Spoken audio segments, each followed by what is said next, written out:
Guillaume Desplanques et Thierry Chartier sont allés à la rencontre des maîtres chocolatiers de Bruges, la Venise du Nord. Bon, je vous laisse goûter un chocolat. C'est quoi le chocolat de préférence? Freddy et Véronique viennent de Poitiers. En vacances avec leurs enfants, ils sont venus à Bruges pour son patrimoine et surtout pour son chocolat. Pas moins de 50 boutiques leur proposent une incroyable variété de goûts, de couleurs et de saveurs. C'est original, c'est très bon. C'est très très bon. On en a goûté d'autres hier et ça n'a rien à voir, c'est vraiment, il est très très bon. Quand on est gourmand, on peut pas louper Bruges, quoi. Voilà, c'est partie des choses incontournables. Dominique Persson est l'un des artisans chocolatiers les plus célèbres de Belgique. Sa signature, une parfaite harmonie des saveurs, allie une touche de modernité. Une dégustation s'impose avec ce caramel au vinaigre de Cabernet Sauvignon et praliné de pignon de pin. Le chocolat devient une œuvre d'art. On va goûter, hein. Je peux. Hein. C'est très important qu'on a des structures différentes. Le caramel, c'est vraiment liquide. Et en dessous, c'est vraiment le croustillant de praliné pignon de pain. Mais aussi très important, c'est la balance. C'est la balance entre le sucre de caramel et l'acidité du vinaigre.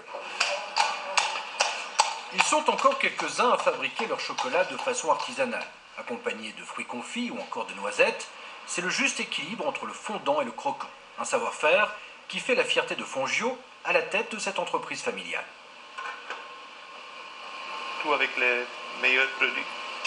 Le vrai crème, le vrai praliné, le vrai caramel, tout fait maison. Les chocolatiers gardent en secret leur recette qui pour certaines remonte au XVIIe siècle, époque à laquelle le port de Bruges accueillait les bateaux revenant des Amériques remplis de sucre, de café et de cacao. Une histoire retracée au musée du chocolat. Parmi les collections, de superbes chocolatières munies d'un bâton moussoir. Il permet d'exalter le goût du délicieux breuvage, comble du raffinement à la cour de Versailles.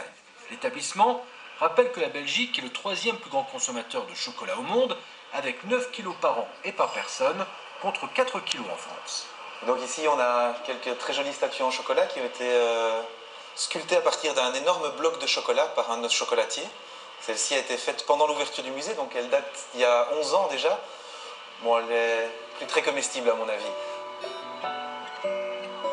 De retour sur la Grand Place après une belle journée de visite, les connaisseurs se retrouvent dans cet établissement pour de nouvelles émotions gustatives. Une pause gourmande où il suffit d'un bon bol de lait chaud, de pastilles de chocolat que l'on fait fondre doucement au moyen d'un petit fouet pour retomber tout simplement en enfance. En Belgique, Bruges est bien la capitale du chocolat.